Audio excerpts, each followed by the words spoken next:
new and unique flower varieties that Olson's Greenhouse can grow for you and your landscape. We bring these new varieties back to Nola Ray's garden, our trial garden and research area in Santaquin, Utah, where we make sure these new introductions will perform in our unique Utah climate. You won't want to miss a rare opportunity, this weekend only, when we open these normally private gardens to you as part of the Hidden Garden Tour. So join us for Food Trucks and Flowers, Friday the 28th through Saturday the 30th at the Olson's Greenhouse Trial Gardens, a stop on the Utah Hidden Garden Tour. For more info, visit ogg.com or Instagram at Olson's Greenhouse Gardens and get your tickets at hiddengarden.org.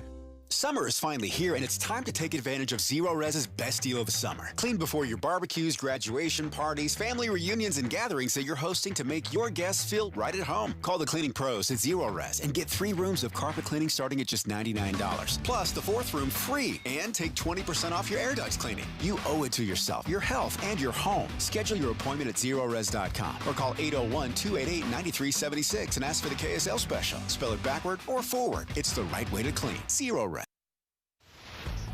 Traffic and weather together brought to you by Sinclair's DinoPay app. Save up to 20 cents per gallon.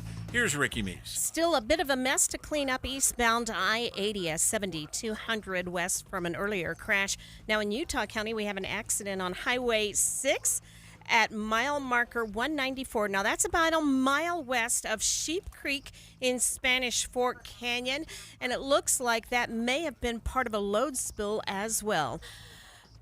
I'm spotted on walls, adorn halls, I share a tale, can be made to scale. Who am I? Discover you this Friday during Park City Galleries Association's Scavenger Stroll. Visit parkcitygalleryassociation.com. Ricky Meese in the KSL Traffic Center. Hot today and tomorrow with highs near 100 on the Wasatch Front. There's a chance of thunderstorms across southern and central Utah. Temperatures drop into the 80s by Friday. Right now, 93 degrees and sunny. I'm Dan Bomas from the KSL Common Spirit Health Studios. Listen online at kslnewsradio.com. We're Utah's news, traffic, and weather station. Inside Sources. Inside Sources. America's voice of reason. Boyd Matheson on Utah's home for elevated conversation. Inside Sources on KSL News Radio. While the separation of church and state is a foundational principle in America's democracy, the influence of religious beliefs on political ideologies and decision-making remains a complex and often contentious issue.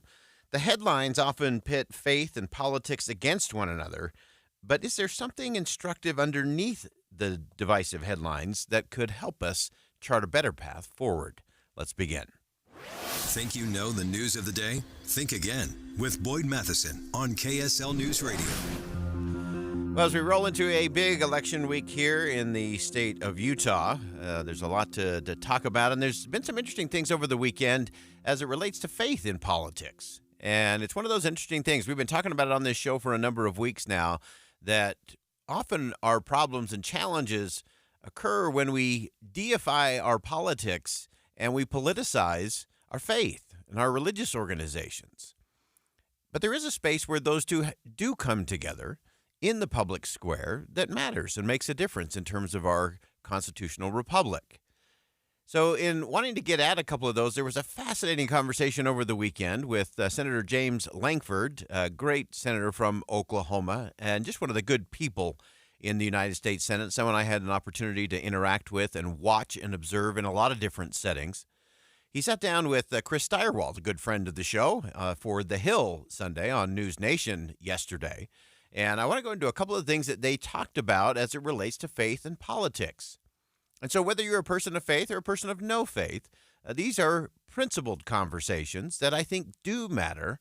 And how we have these conversations, I think, matters even more, especially in a very contentious and polarized political space. And sadly, when those political spaces that are polarized become in the pews and in the hallways of mosques and synagogues and churches, that's where we really get into trouble as a nation. So as Senator James Lankford sat down with Chris Steyerwalt, Senator Lankford was asked about his faith and how he goes about living it as a United States Senator. My faith affects every part of my life. My faith is not something I just do on a weekend. Things you do on a weekend is called a hobby. My faith is not just a Sunday thing. It's just who I am. It's how I live. And I can tell you that is a very 100% truth in advertising statement. Senator Langford's faith is not a hobby. It's not a weekend thing. It is part of who he is. You may not know some of the interesting things that do take place in our nation's capital. In the United States Senate, every session, every morning, begins with a prayer. And those are often offered by different religious leaders from all kinds of different faiths. But Senator Langford was one who regularly showed up because he thought those prayers mattered, that they were important. Also, there was a group, a non-denominational Christian group, that would get together with the Senate chaplain once a week for a Bible study. And I was part of those conversations. They were some of the greatest moments of my time in Washington. And Senator Langford would occasionally stop in. And he knows his Bible. He has important things to say. He has that rich, deep voice. And he was someone that I always enjoyed listening to, and how he would integrate and navigate the areas of faith and then his particular role as a United States Senator. And I think he had some interesting things to share over the weekend with our friend Chris Steyerwalt as he talked about religious people and why they do need to stay engaged and how they should stay engaged in the political process. Take a listen. So really there's a calling now to say, for people of faith, to engage just in your community and your family, to be able to affect the people that are around you, but also not be afraid to also speak out on national issues as well. It's not so much about taking over, and I always hear some folks in the media talking about Christian nationalism and everything else. I really don't hear that. I really don't see that. What I see is people of faith saying, I'm a part of a republic. My voice counts as much as every other voice does. But people of faith often will just sit back and go, well, I'm involved in my church, I'm involved in my community, I'm not going to get involved in those things out there. They're dirty politic and everything else. So right now I see more and more people of faith stepping up and saying, if things are going to change, I've got to actually step up and do something about it. So every voice does matter. Every voice can make a difference. And it is important that we have people of faith and people of no faith all around the table together, and that every voice is heard, that everyone has a place, not above the other, but side by side, link arm in arm. That's how we solve problems in this country. And so I like the way that Senator Langford approaches it and says, no, people of faith do need to be part of the conversation. They shouldn't just keep their faith in the mosque or the synagogue or the church or in their own home and in their own closet. They need to be able to bring that into the public square with confidence that they can be their whole authentic self into the public square to have those conversations. Now, here's where it gets interesting. Senator Langford was asked about this area of, again, deifying our politics, again, making our politics and our politicians like God or faith-like, and the difference of actually making sure that we don't allow our faith to be politicized. So Senator Langford really condemns how religion is used to intensify partisan divides, and that's not the right place to be playing. Take a listen. I tell pastors all the time, if I'm a Republican, I'm unashamedly conservative on that. I tell pastors all the time that are conservative that would say to me, the way that I preach and the way that I actually talk about issues, Democrats wouldn't be comfortable in my church. Yeah. And I'll smile at them and say, well, that's terrible, because that means half the city is not welcome to be able to hear about the love of Jesus in your church. We should speak out boldly about issues that are faith-related issues, and there are a lot of biblical issues that are out there. The issue of life and the value of people and all those things, those are biblical issues. But we speak out in such a clear way that also presents to every person, everyone's welcome here. If at some moment the church becomes a political operation, it's temporary, it's passing. The church is larger and broader than just a political operation. So faith organizations have to be extended beyond just the politics of the day. As Senator Langford said, if that's what it's about, it's going to be very, very short-lived. I love the fact that Senator Langford, and I've heard him do this as he brings different groups into the United States Capitol. You're always talking about what is in the Capitol, and of course you can't look anywhere in the United States Capitol without seeing some religious symbol on a wall, as part of a fresco, in a painting, in a statue.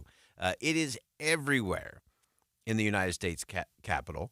And so he would point those things out. And again, as he said to Chris Steyerwalt, that if a pastor says, hey, you know, a Democrat wouldn't be comfortable in my church, or a Republican wouldn't be comfortable in my congregation, Senator Langford saying, that's terrible. That's horrible. If you think over half the people couldn't be comfortable inside your building or sitting with your congregation, then that's a problem. And so I love the way he navigated all of this, because there is a place, and there is an important place for everyone to have a voice at the table. But people of faith can't just be in the pews. They have to be in the community where they live. They have to make a difference. They have to show up and vote like we do here in Utah tomorrow. All of that leads us to the point of principle, because it's the principles of our constitutional republic that unite us across faith tradition, across ethnicity, across lifestyle and background and economics and everything else. And so I think Senator Langford laid down some important things, and we're going to stay with that conversation coming up in the next segment, because we're going to talk about how it may not so much be about faith, it may just be about the absolute predictability of consequences and the principles behind them. We'll talk about that coming up next. Stick around.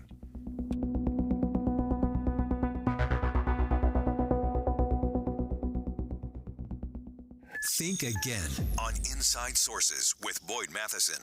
In a state where the heat can be really hot, At or near 100 degrees. how will you stay cool? Probably in the pool again. I drive with all my windows down. Drink lots of water. June Heat Wave, the sequel, playing this week at an outside near you. Rated G for genuinely hot.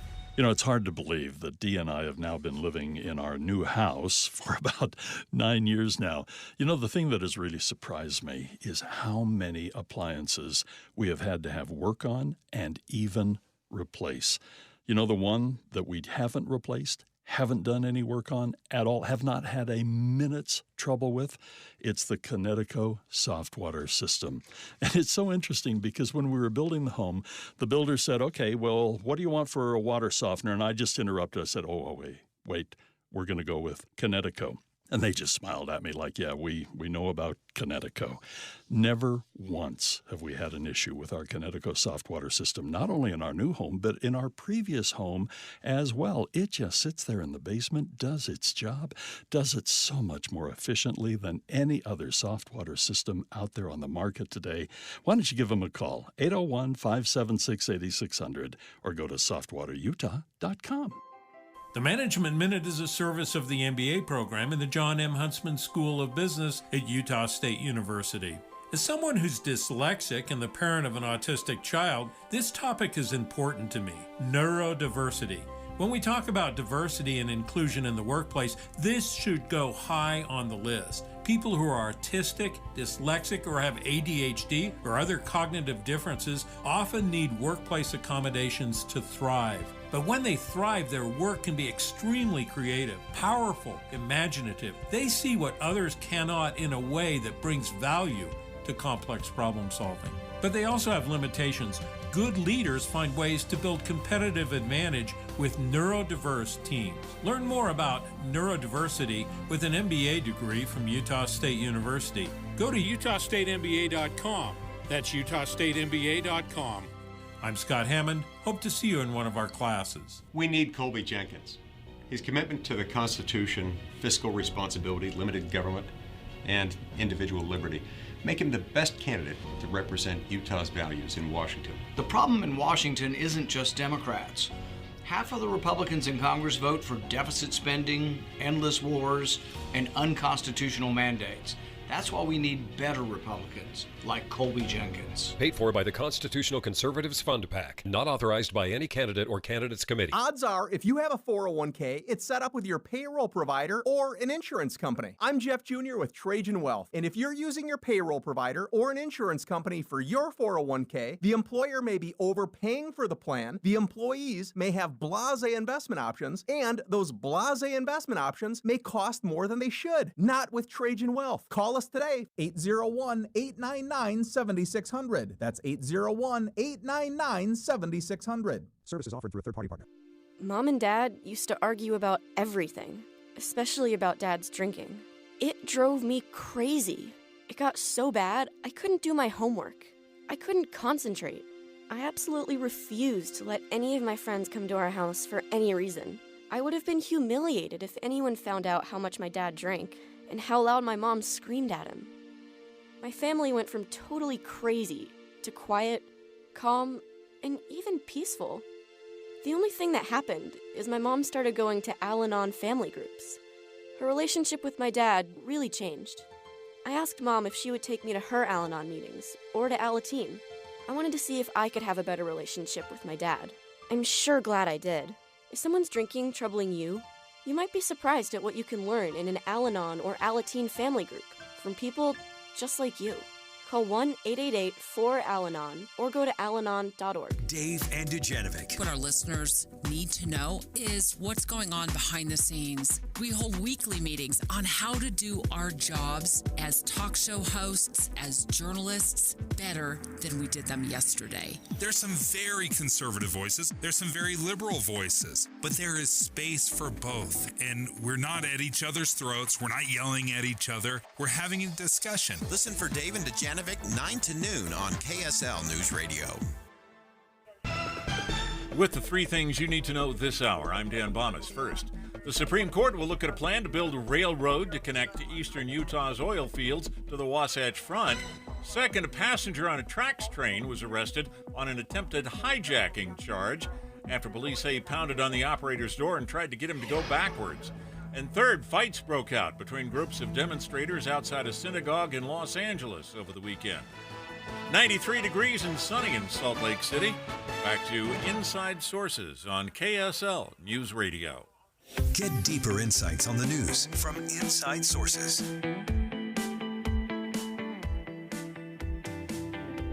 Welcome back to Inside Sources here on KSL News Radio. It's great to be with you today. As always, I am Boyd Matheson, and we're staying with the conversation just a little bit longer. If you missed the first segment of the program, we broke down a fascinating conversation over the weekend with Oklahoma Senator James Langford and a good friend of the show, Chris Steyerwalt from News Nation and the Dispatch, talking about the role of faith and faith-based organizations, people of faith, and what they need to do in terms of engaging in politics, and how do we make sure that we don't deify our politics and our politicians and politicize our faith and our faith-based organizations.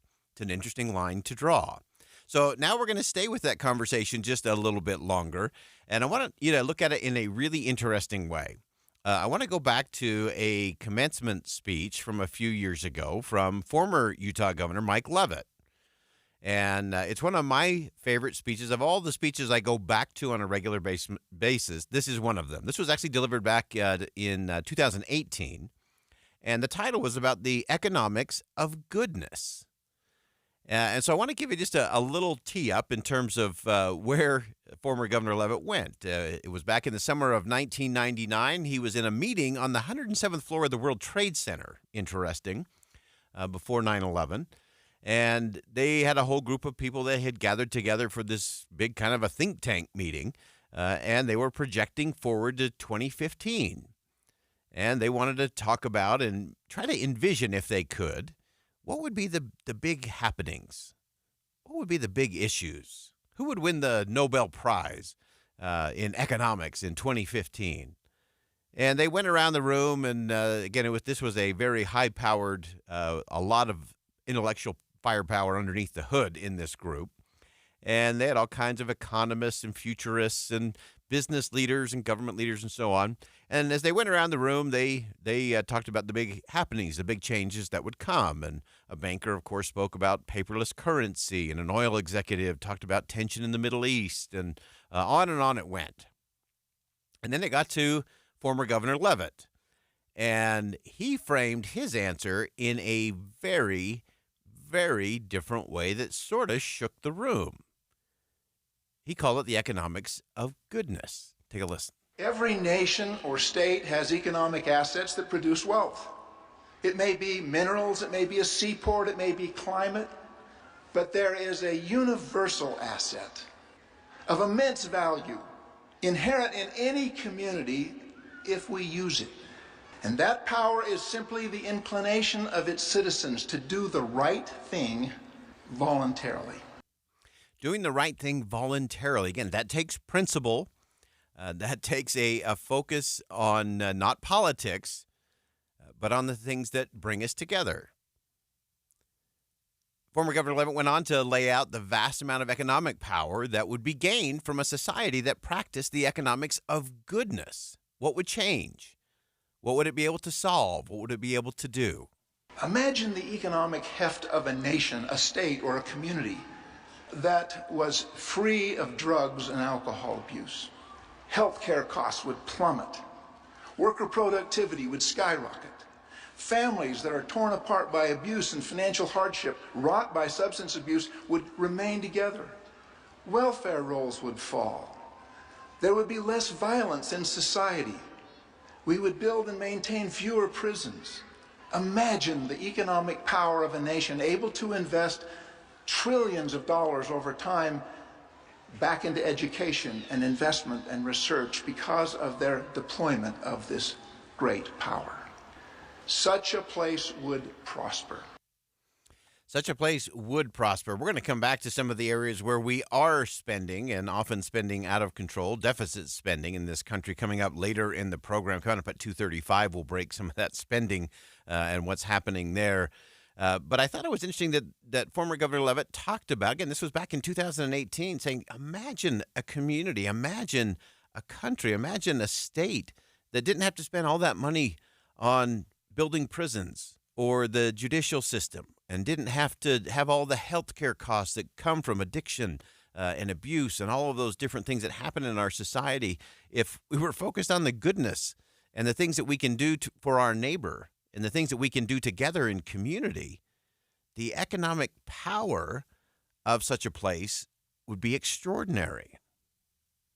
So as former Governor Leavitt was going through this conversation, again, with a lot of pretty high-powered thinkers, sitting in the World Trade Center in 1999, he got interrupted by someone who thought perhaps Mike Leavitt had gone just a little too far and maybe was turning this into a religious discussion rather than an economic discussion. But listen to the response. For a moment, there was silence in that room, and then a surprise. One of the participants practically shouted at me, "What do you mean by goodness? You're trying to turn this into some kind of a religious discussion." Before I could respond, a well-known economist beat me to it. "Not true," he said. "I'm an atheist, and this isn't about religion. It's about human behavior and the predictability of consequences. People who work hard do better than slackers. Those who are honest get in less trouble than those who cheat.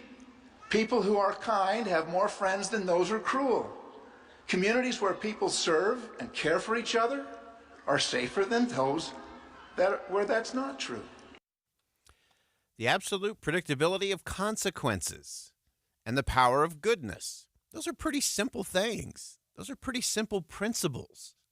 And yet so often in our politics, we get so lost in the power struggle, the zero-sum game, that political parties and people who are looking for political power convince us that we have to engage in.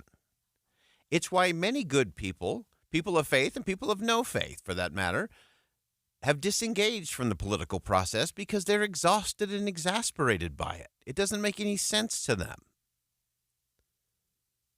But when you look at what it is that we're trying to do, if you look at that economic heft, that power of goodness, of good people doing good things, starting in their own neighborhoods and community, that totally changes the economics for everybody. It changes the focus of every institution of government and for all the important things that connect us together as a society. That connective tissue becomes powerful, becomes meaningful. It becomes transformational, especially for those who are struggling, because we can turn our full time and attention to them because we can, because we've dealt with some of the other issues. And so as former Governor Levitt was kind of going down that list of, no, this is not about a religious discussion. This is simply about the absolute predictability of consequences. Where families are together and kids are in good schools, crime rates are going to go down in that area. Where people are not dealing with addiction, you have a whole host of other options and opportunities that come because of that. People who are honest get in a heck of a lot less trouble than people who aren't. People who work hard and are committed to excellence do a lot better than those who are slackers and who are just drifting along. And so it's that absolute predictability of consequences and the economics of goodness. Those are the conversations we should be having both in our politics and in our faith organizations. Because that's where you actually live it. That's where you can actually make the most difference, the biggest difference. And so while we'll cover a lot of the politics of the day, I'll bring everything full circle from where we began. And that is when we deify our politics and our politicians, and we politicize and even weaponize our faith and our religion, that's where we always end up in trouble.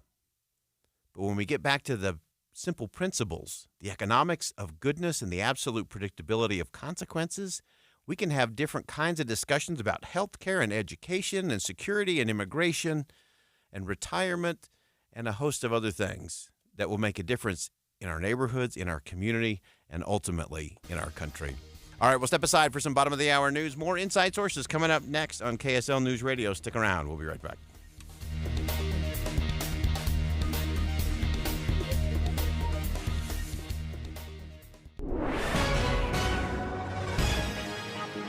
It's 1:30 at KSL News Radio. I'm Dan Bonas. KSL's top local story this hour.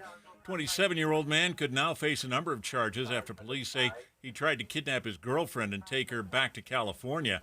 Johnny Macha had come to visit, reportedly told the woman he couldn't live without her, so kept driving down I-15 and wouldn't let her out of the car. The victim communicated with her family. They called police. Utah Highway Patrol troopers spotted Macha's car Saturday night, pulled him over, and arrested him on I-15 near Lehigh. Our top national story this hour from ABC News: the rise of artificial intelligence making it easier for criminals to scam travelers. ABC's Alex Stone reports. Booking.com says it's seen a 900% rise in travel-related scams, like AI-generated reviews, fake photos of places to visit, and phishing emails that look real but steal your money when you book a trip. Amy Kolsky fell victim to a scam. The thing is that I fell for it because of the reviews. Experts say question online reviews and don't click on links and even authentic-looking emails. Alex Stone, ABC News. Your money at this moment: the Dow Jones average has been up all day. Right now, 289 points in the green. The NASDAQ, on the other hand, is down 113. And our KSL weather looks like it's going to stay hot for a couple of days and then maybe a little cooler. That's next. KSL News Time, 1:31. It's a priority for us at this station to bring you all sides of a story and to talk about the news fairly, completely. Get all the facts and be really aware. Utah's Morning News with us, Tim and Amanda. Weekday mornings 5 to 9 on KSL News Radio. I lock up my Old Spice Fiji aluminum-free dry spray to keep that 24/7 lasting freshness safe for myself. Fresh coconuts, palm trees in the wind. It's like catching waves in Fiji. Actually, I just talked myself into a refreshing spritz of Fiji. My Old Spice is missing! No! Get in zone, AutoZone. Welcome to AutoZone. What are you working on today? Dead battery on America's birthday? America's #1 battery destination is here to help. AutoZone has free battery testing and charging at every store, and batteries starting at just $79.99. With our 4th of July sale, we have savings to help you red, white, and do any other jobs you've been putting off. It's everything you need to get back on the road at AutoZone. Get in zone, AutoZone. Restrictions apply. This Friday, join KSL News Radio and NPS from 10 to 1 as the movie show stops by. Then, browse and uncover what makes NPS so great. With 4 locations, NPS takes a new inventory every day. Then, they check all competitors' retail pricing before marking items down 20 to 70% off. You're invited to visit the movie show this Friday from 10 to 1. And that's the first step to discovering NPS. Visit npsstore.com to begin your own NPS adventure. npsstore.com. Paid for by Lyman for Utah. I really just wanted to say thank you. Thank you to everybody that's worked so hard on this campaign. Thank you to the volunteers, to the donors, people that have put up signs, people that have been out talking to their neighbors. It's been so great. I really believe that Utah is about to see unspeakable good. We are really, really close in the polls right now. If you turn out, if you'll come out and vote, if you'll get a friend to go with you, we're about to see one of the biggest upsets in Utah's political history, and I really want you to be part of it. I'm Phil Lyman, and I approve this message. Emergency traffic now brought to you by Sinclair's Dino Pay app. Save up to 20 cents per gallon. Here's Ricky Meese. We have a nasty situation in Spanish Fork Canyon due to a crash and load spill. We have information that it was a truck pulling a trailer loaded with hay. That trailer became unhitched and hay went all over the lanes of travel. They do have one lane open and they're alternating traffic in the area. Now, for those in Spanish Fork Canyon, this occurred on the eastbound side of Highway 6, about a mile west of Sheep Creek, but it is causing delays in both directions. Ricky Meese in the KSL Traffic Center. Hot today and tomorrow with highs near 100 on the Wasatch Front, and there's a chance of thunderstorms across southern and central Utah. Temperatures drop into the 80s by Friday. Right now, 95 degrees and sunny. I'm Dan Bomas from the KSL Common Spirit Health Studios. Listen online at kslnewsradio.com for Utah's news, traffic, and weather station.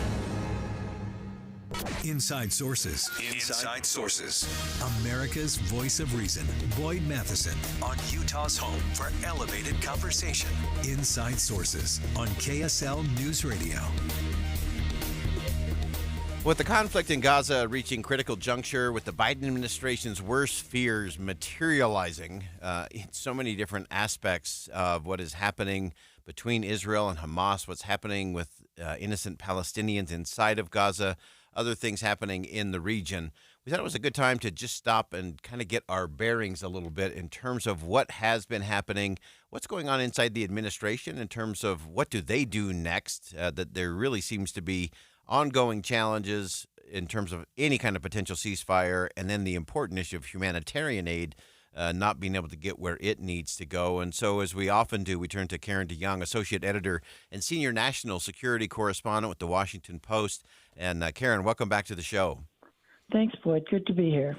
So as you assess the situation, and a great piece in The Washington Post that everyone should check out today at washingtonpost.com, kind of give us your take in terms of where you think things are. You kind of alluded to the fact that there's kind of this pall over the administration in terms of all of these things they were hoping wouldn't happen have happened.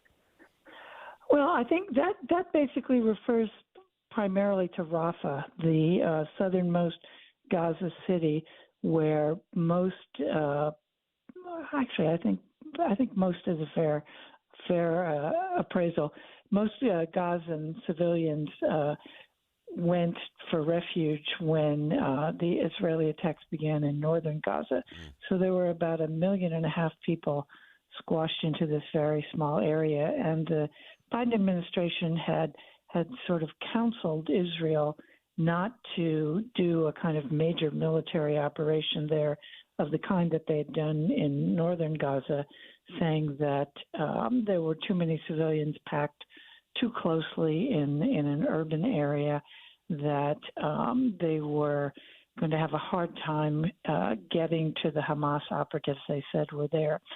But in any case, the Israelis did it anyway, and the administration on the end of May, President Biden came out and said, look, there's a proposal on the table to get the hostages out, to have a ceasefire, at first temporarily, and then while that's going on to continue negotiating to get all the hostages out and to really have a permanent ceasefire and the withdrawal of Israeli troops. And At the time, he said that this was an Israeli proposal and that Israel had agreed to it. It had been transmitted to Hamas, and they were waiting for a response. The Hamas response came about a week and a half later. They said they thought it was a positive proposal, but they made some demands that Israel said were unacceptable.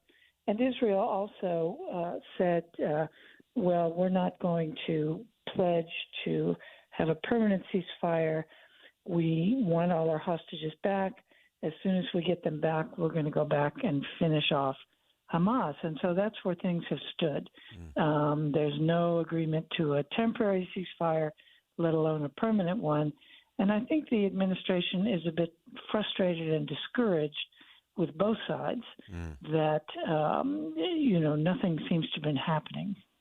Yeah, and as you look at things happening inside, one of the things you pointed out in your piece was just kind of this absence of any kind of civil order, rule of law, black market items, that are being brought in as part of these shipments now taking place. What else is happening on the ground there, and is there anything in terms of what I know everyone talks about, what is the day after plan? That seems to be the pressure coming from President Biden to Benjamin Netanyahu, and even those within the Israeli government saying to Mr. Netanyahu, you got to have something for the after part of this, or there is no path to peace. Well, I think this was always the administration plan, again, before the Rafah invasion started, that they would, as they referred to it, flood the zone, flood Gaza with humanitarian assistance that would cut down on the looting by desperate civilians, would cut down on the criminal gangs that were attacking these convoys, taking stuff and then selling it on the black market. But of course, once the offensive in Rafah started, there was no aid coming into southern Gaza for all kinds of reasons, but basically sort of turned the south into what the north had been in terms of no aid.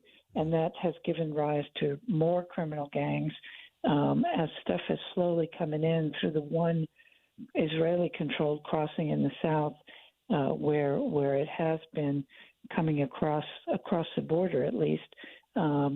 Those convoys have been attacked immediately by gangs, both gangs, organized gangs, and desperate civilians. The organized gangs have been taking stuff and selling it on the black market. The biggest seller is cigarettes, actually, which by some accounts are being sold for $25 for one cigarette. So it's a mess.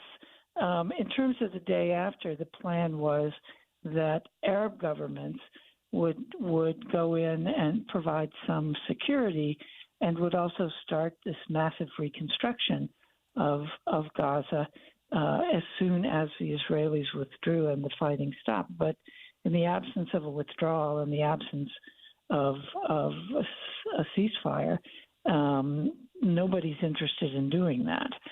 So I think Prime Minister Benjamin Netanyahu said again today, we are going to provide security in Gaza.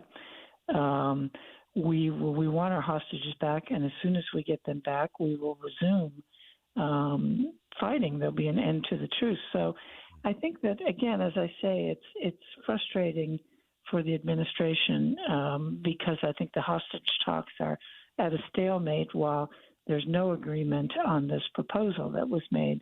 So things, again, are at a real standstill right now. Yeah, I've been dying to ask you just the complexities of all of this when you start adding in what's happening with the Houthis and what's happening with Hezbollah. So now we've got things on the water. We've got things coming from Lebanon to the north.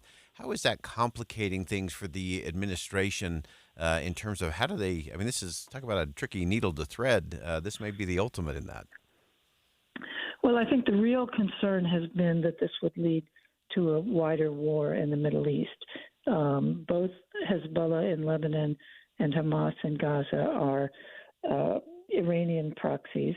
We've already seen one exchange of direct fire between Israel and Iran. The concern has been that in the north of Israel, where there has been a more or less constant exchange of low-level shooting and rocketing and airstrikes from Israel between Hezbollah and Israel, the concern has always been that this will turn into a full-fledged war with Israel actually in Lebanon. The hope was that a ceasefire in Gaza would lessen that pressure because Hezbollah's line, at least all along, has been, we are trying to distract Israeli troops so they won't attack Hamas. And when that particular conflict is over, then our reason for attacking Israel will be over. But with no end in sight to the conflict in Gaza, I think that that worry has expanded with Hezbollah, which I think Iran doesn't want, Hezbollah doesn't want, Israel certainly doesn't want, and the United States doesn't want. What everybody's afraid of is that there's going to be some miscalculation that will spark an all-out war in the region. Yeah, as is always the case, it's that that moment of mistake or just miscalculation or over-aggression, and suddenly you've got a broader piece. I want to get one last thing, Karen, before I let you go. As you look at the situation geopolitically there, the dynamics between the Arab nations, Israel, the United States, you alluded to all of those. What is it that you're watching for? What's something underneath the headlines a little bit that you're kind of keeping your eye on that might be indicative of where this goes next? Well, I think that what everybody's watching for is what the Biden administration is going to do. The president said some time ago that a major military operation by Israel in Rafah was a red line for him, and that he would then have to perhaps reconsider U.S. policy toward Israel. Thus far, the administration has sort of avoided dealing with that because they've said that this is not a major military operation, although, it's sort of a war of semantics at this point, and it's not something the administration wants to do. I mean, the administration is really stuck between a rock and a hard place with largely Republicans and many Democrats, and certainly many in the Jewish community in the United States, really wanting the United States to continue all-out assistance to Israel, but Biden getting a lot of political pressure from some Democrats, obviously from student groups, to stop giving aid to Israel. So I think that's something to watch. The debate this week will be very interesting, where former President Trump has said it never would have happened if he had been president. It'll be interesting to see what he has to say about how to stop it and some rationale for why he says he could have prevented it in the first place. Yeah, great perspective. As always, Karen DeYoung, Associate Editor and Senior National Security Correspondent for The Washington Post. And Karen, we always appreciate your deep dive insight and perspective on all of this. Thanks so much for making time for us today. My pleasure. Thanks, Boyd. All right, that's Karen DeYoung, best of the best there from The Washington Post when it comes to national security. And that's why we always turn to her. Great perspective. We'll continue to follow that up. We'll step aside for a quick break. More Inside Sources coming up next. Stick around.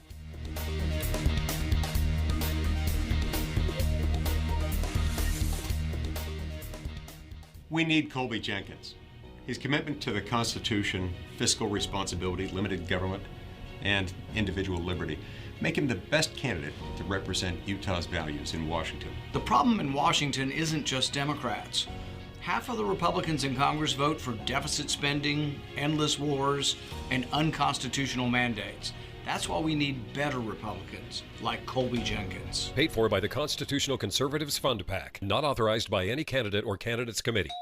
Good morning. I'm the 25% off window company. 25% off? It's our biggest discount ever. So what happened to the 40% off you were offering a couple months ago? Well, nothing. It's baloney. Hi, this is Kathy. The Doug of Window World. When you hear those things, you know you've entered the baloney zone. Resist the force of the baloney zone. Call today. 281-8111. Window World. Simply the best for less. And that's no baloney. KSL Broadcast Group contests are open to participants 13 years of age and older that are residents of Utah, Idaho, Wyoming, and Nevada, unless otherwise specified. Employees or agents of the station, Bonneville International Corporation, or other area radio stations, or any entity associated with the contest may not enter. Persons who have won in the last 90 days from a station contest or event are not eligible. Full general contest rules are available at kslnewsradio.com. 3 days only. Friday, Saturday, Sunday. Save thousands on hot tubs and swim spas. It's a major manufacturer's liquidation of hundreds of in-stock spas. Utah State Fair Park. Hot tubs discounted 40 to 80% to the lowest possible price, starting at $29.99. Free professional delivery. Take possession tomorrow, next week, next month, or next season. The Hot Tub and Swim Spa Sale. Utah State Fair Park. Shop over a dozen models of swim spas from 11 feet to over 19 feet. Swim spas offer low-impact exercise, active family fun, unsurpassed relaxation, and installation in one day. The Hot Tub and Swim Spa Sale. Everything must go. Free parking, free admission. You can't afford to miss this. It's a major manufacturer's liquidation of hundreds of in-stock spas. Friday, noon to 8 p.m. Saturday, 10 a.m. to 8 p.m. Sunday, 10 a.m. to 6 p.m. The Hot Tub and Swim Spa Sale. Utah State Fair Park. Visit hottubandSwimSpaSale.com. And I said to myself, sit down, you're rocking the boat. Join Utah Festival Opera and Musical Theater July 5th through August 3rd for show-stopping performances in Logan. Professional performers from Broadway and all over bring you Andrew Lloyd Webber's Cats, the lively classic Guys and Dolls, the hilarious Anything Goes with spectacular tap dancing and music by Cole Porter, cult classic Little Shop of Horrors, and Puccini's opera Gianni Schicchi with its sequel Buoso's Ghost. Stop the commercial! I'm interrupting myself to tell you that Utah students K through 12 can get a free ticket to all Utah Festival performances this summer. Claim yours online now. Where was I? Oh yeah.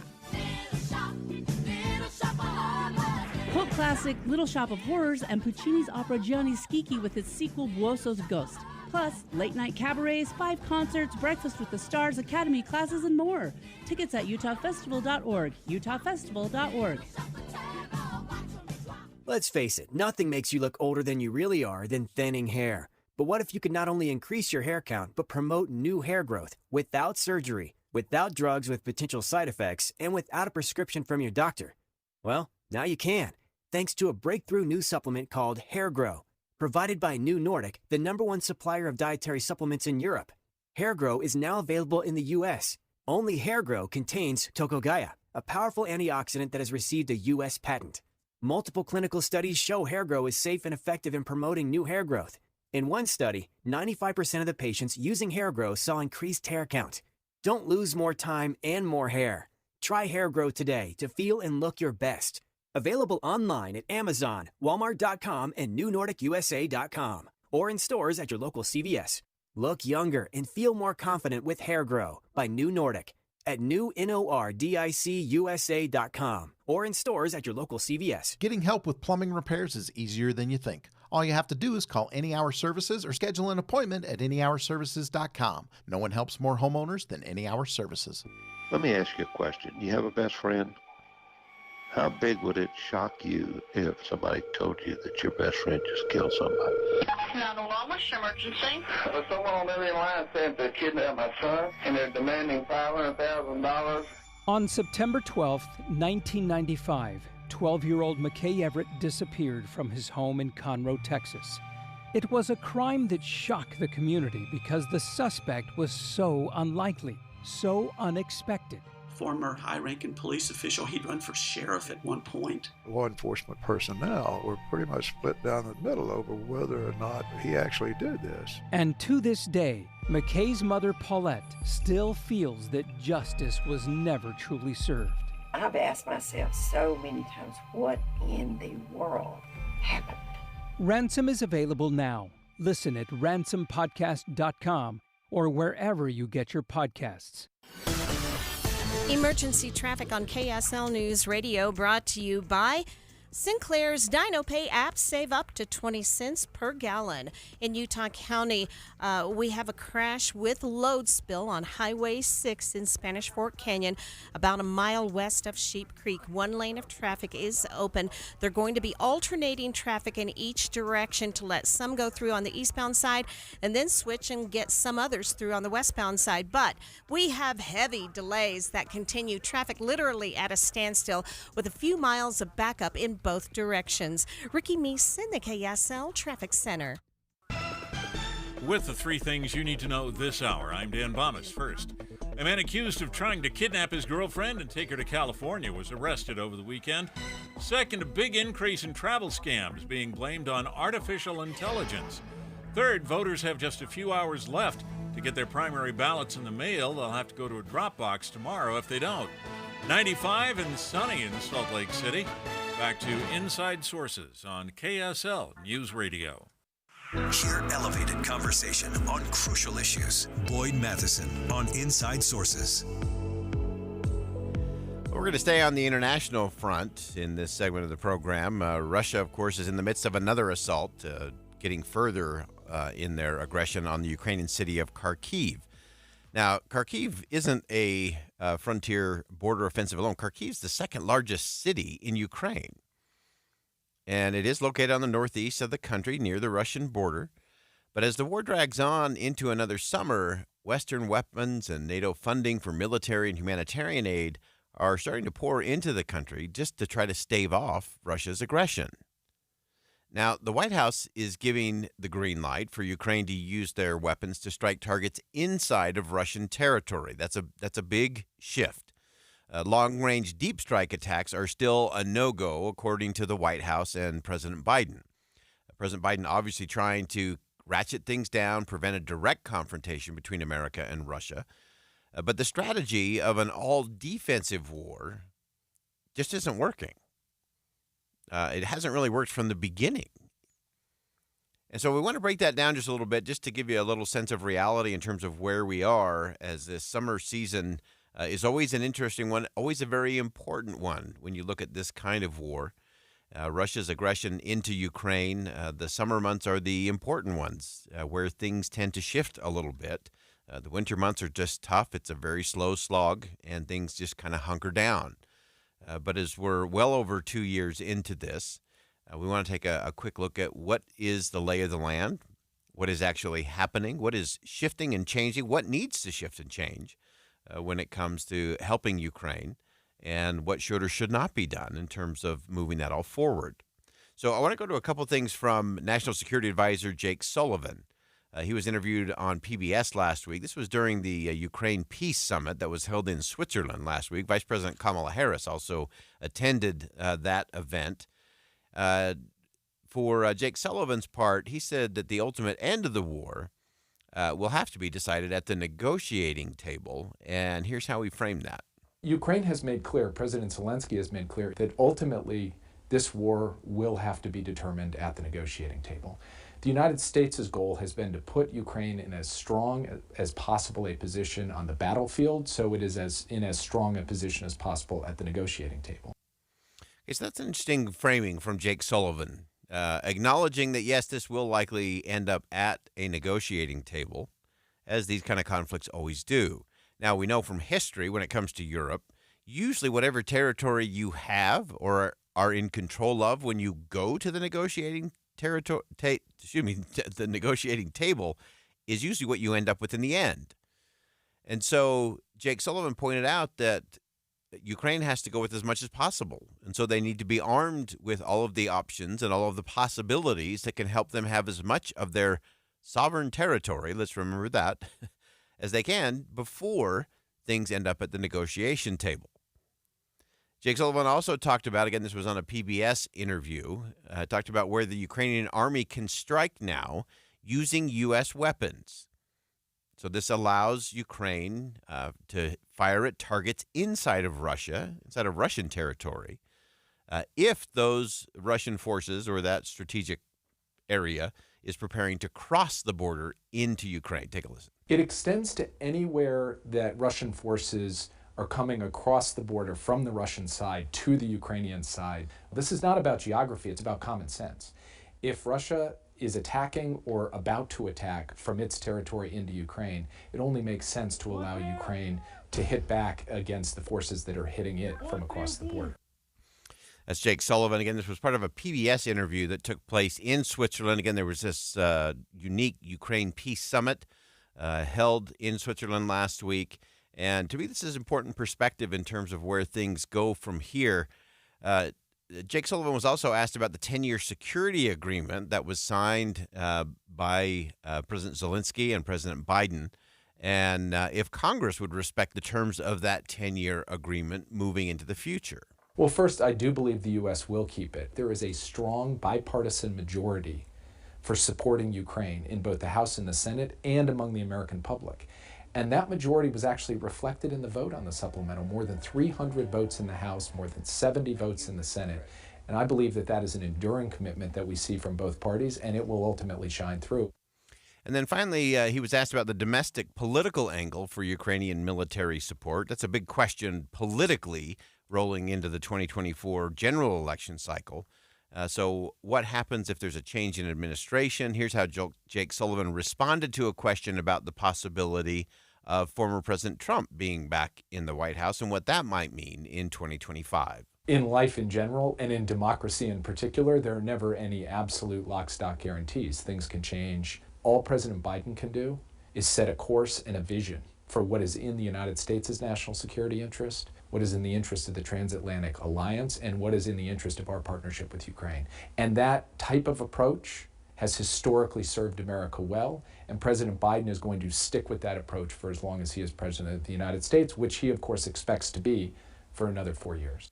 All right, so that's all some interesting perspective from Jake Sullivan, and I think the ability of Ukraine to strike a little deeper so it isn't just this 6 yards at a time kind of battle that we've seen in this very slow slog after over the last 2 years. And so with Ukrainian forces being able to strike a little deeper into Russia, soften things up, or if they see those troops coming across, they can fire at those as well. That'll create a very interesting dynamic and more important decisions for the administration. We'll continue to follow it all. That wraps up hour number 1 of Inside Sources here on KSL News Radio. We'll step aside for top of the hour news. Hour number 2 coming up next. Stick around. We'll be right back.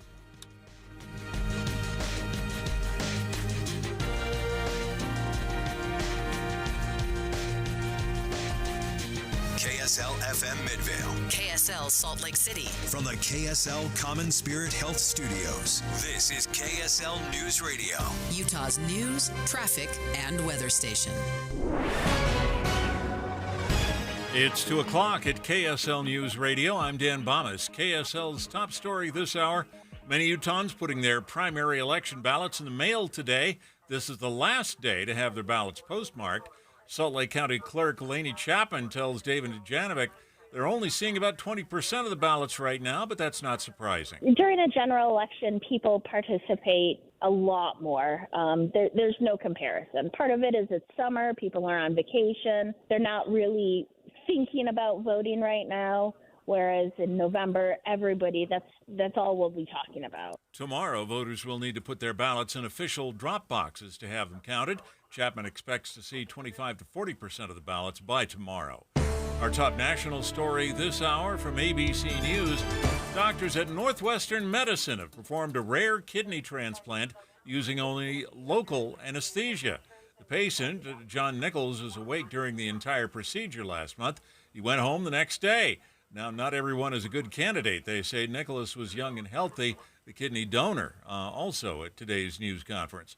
Your money at this moment, the Dow Jones average up on the day now 260 points, while the NASDAQ is down 192 points.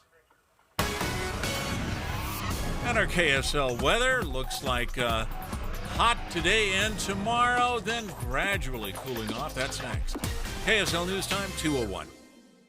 Here's a way to get breaking news updates anywhere you go. At the store or in a work meeting, you can get breaking news on your phone. You can quickly read it, swipe, or click for more. It's super discreet, super fast. That's the app for KSL News Radio. You wouldn't know it, but most financial advisors are put in a box. I'm Jeff Jr. from Trajan Wealth, and I want to provide you a little insight about financial advisors. Most financial advisors have to sell what their company requires them to sell, and many advisors have to only adhere to what's called a suitability standard. A suitability standard is a limited standard of care, not requiring what's sold to be best, just suitable. Advisors with this loose standard often have limited investment and product selection. Trajan Wealth is held to a fiduciary standard, which is the highest standard of care in the advisory business. And that's just one of the many reasons we have billions of dollars under our care and attract clients from other advisors. Raise your standards today and call Trajan Wealth. Call 801-899-7600. That's 801-899-7600. Advisory services offered through Trajan Wealth, LLC, an SEC-registered investment advisor. We need Colby Jenkins. His commitment to the Constitution, fiscal responsibility, limited government, and individual liberty make him the best candidate to represent Utah's values in Washington. The problem in Washington isn't just Democrats. Half of the Republicans in Congress vote for deficit spending, endless wars, and unconstitutional mandates. That's why we need better Republicans, like Colby Jenkins. Paid for by the Constitutional Conservatives Fund PAC. Not authorized by any candidate or candidates committee. Find the best treasures in the best place. This is the place, Heritage Park. Go finding, go exploring, and go gathering delicious eats and special treats, all while learning about Utah's deep roots and history. Enjoy wide open spaces encompassing 450 acres of state park space. Be hands-on in the farm animal petting area, or simply meander through a treasure trove gift shop loaded with exclusive items within Utah's destination gift shop at This Is the Place Heritage Park. You're sure to scout just the right gift to commemorate whatever occasion for that special someone, and in an exceptional way. From gorgeous, authentic, vintage turquoise and Native American jewelry and pottery, novelty barbecue rubs, candles, soaps, honey, and more to help you create a custom and personalized gift they'll love. And if your special someone is obsessed with Jellycats, you can find the latest releases of fun there too. Open up your world to new possibilities and a place for everyone to explore. This is the Place Heritage Park. A place and Utah State Park for gifts and fun for everyone. For visitor information and more, visit thisistheplace.org. Emergency traffic now brought to you by Sinclair's DinoPay app. Save up to 20 cents per gallon. Here's Ricky Meese. Big delays continue in both directions of Highway 6 due to a crash and load spill about a mile west of Sheep Creek. Only one lane open in both directions. They're alternating traffic in the area, but still big backups remain. We also have a crash called out on Fort Union Boulevard. That's about 70th south between 1800 and 1900 east. Catch America's Freedom Festival in Provo. Fun for everyone with July 4th's Grand Parade, food vendors, hot air balloons, and fireworks show with concert. Stadium of Fire featuring the Jonas Brothers. Visit freedomfestival.org. Ricky Meese in the KSL Traffic Center. Hot today and tomorrow, highs near 100 on the Wasatch Front. Then, the next couple of days, we have a chance of thunderstorms. Temperatures drop into the 80s by Friday. And right now, we're at 95 degrees with sunny skies. I'm Dan Bomas from the KSL Common Spirit Health Studios. Listen online at kslnewsradio.com for Utah's news, traffic, and weather station. Inside Sources. Inside Sources. America's voice of reason. Boyd Matheson on Utah's home for elevated conversation. Inside Sources on KSL News Radio. Of course, we're going to have a big debate this week, and much of the debate, I'm sure, will be a debate over economics. Each political party is putting forward their vision of the economic direction of the country. However, aspects of both visions from the left and the right lean towards domestic industrial policy or government-directed, subsidized growth for industries here in America. So we want to get past the headlines of who's going to say the economy is good or bad, or that it would be better or it will be worse with whoever wins in November. We want to get beyond the headline of it and get to the question that we actually should be asking as citizens when it comes to that kind of economic policy. Let's begin. Think you know the news of the day? Think again with Boyd Matheson on KSL News Radio. Well, it's time to think again about what we think we know when it comes to industrial policy. Both sides are just claiming they're going to do all these awesome, amazing things that will create growth and economic prosperity and all the things. Scott Lincecum is someone we always turn to get the right perspective on this kind of policy. He's the vice president of general economics at the Cato Institute, has a great piece about a reality check on U.S. industrial policy, and joins us on the line. Scott, welcome back to the show. Oh, thanks for having me. All right, we're always equal opportunity offenders on this program, and you're going to help us with that today. So let's talk about this industrial policy and what both the left and the right are doing, and what does it actually mean, and what questions should we be asking about this economy? Well, the biggest first thing is to figure out what industrial policy really is. If you listen to advocates of industrial policy, it's going to be anything and everything that's good, anything touched by government, whether it's related to defense spending or basic research or the rest. And the reality is that's not really what we're talking about. What we're really talking about is targeted government actions, things like subsidies and tariffs intended to boost commercial industries beyond what the market can do. So we're trying to beat the market, and we're trying to do it within national borders. So it's inherently protectionist. And we're doing all of that pursuant to some sort of government plan. The government actually intended to boost these commercial sectors. They didn't just get lucky by, funding some university grant. I just love that as a framing for all of this.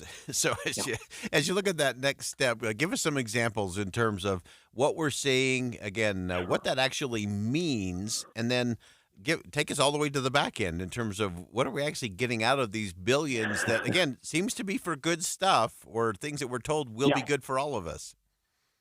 Yeah, well, you said billions. It's actually more like trillions You're right. of dollars. That over the last few years, the United States government has authorized in subsidies and grants and loans and tax credits. It may be upwards of $3 trillion in these types of subsidies going to semiconductor manufacturers and electric vehicle manufacturers and solar panel makers, so anything in the kind of the renewable energy space.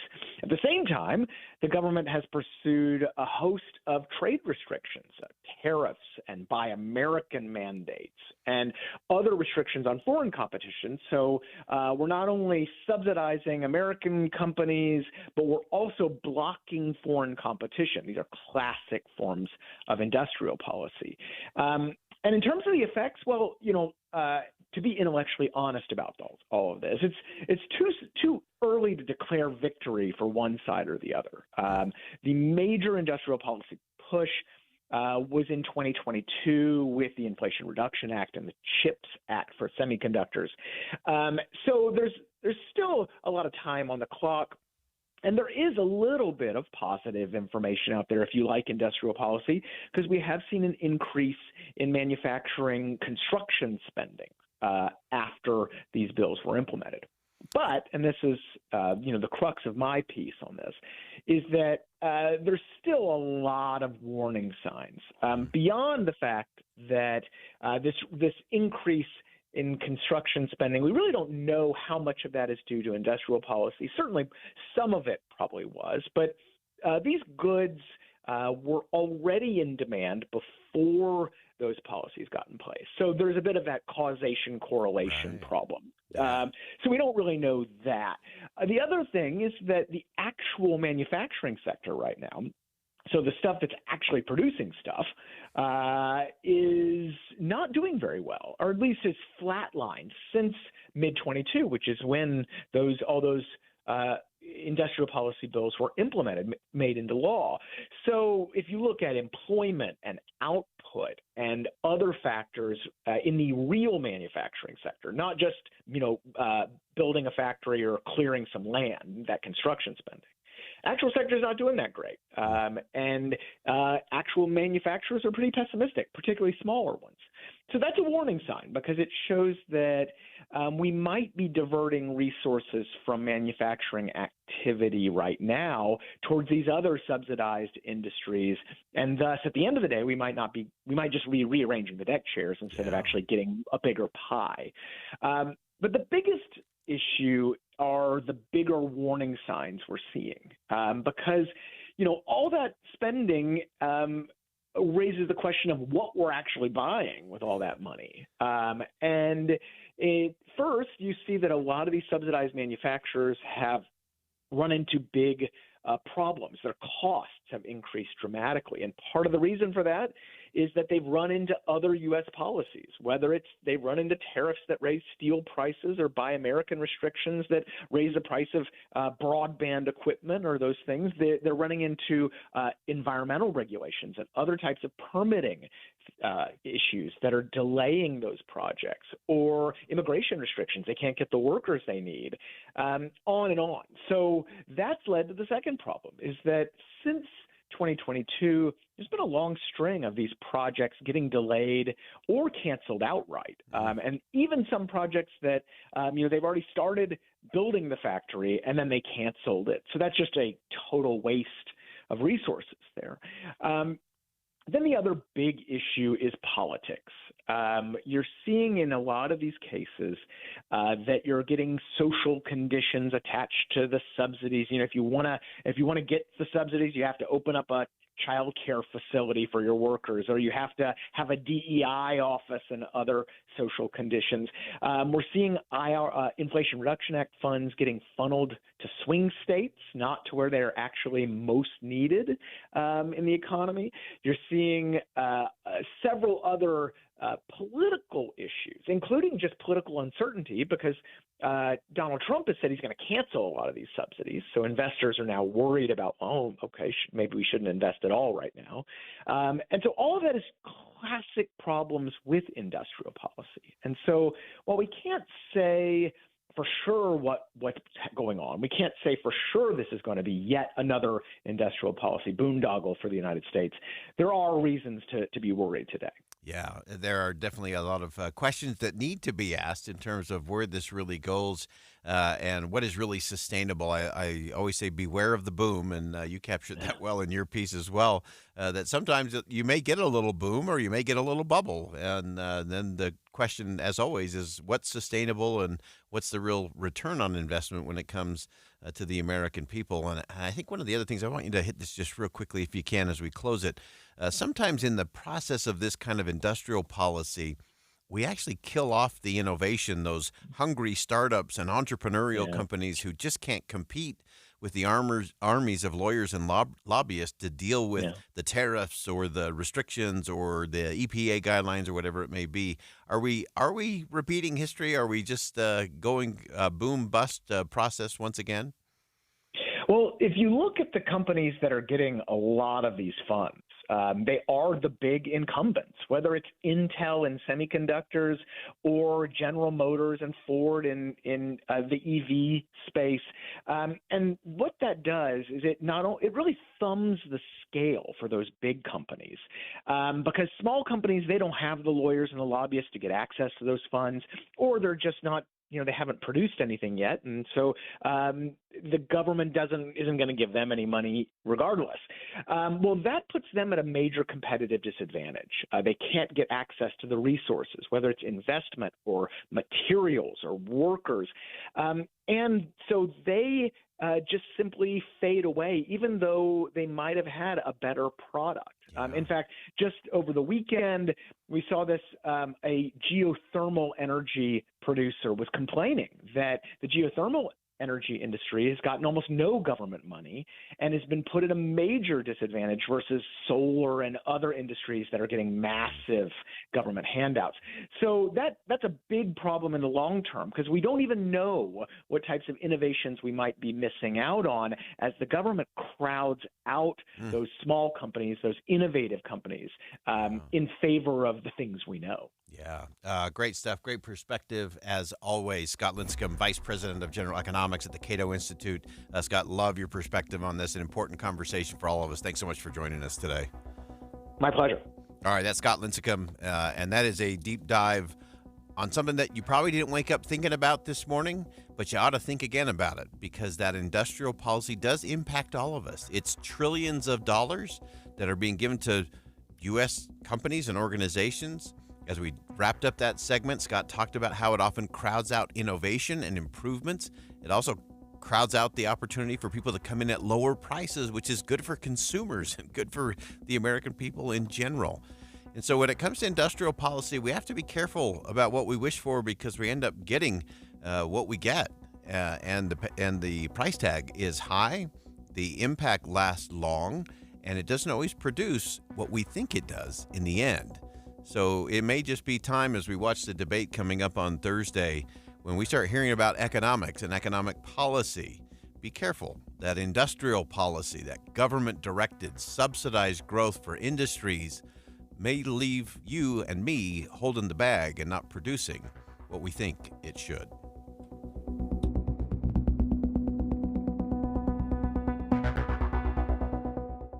Think again on Inside Sources with Boyd Matheson. It's an historic vote. It's time for guys like me to get out of the way and have the next generation step forward. This week, we learn results in races for Utah Governor, Attorney General, U.S. Senate, and Congress. Who takes the day and who leads into the future?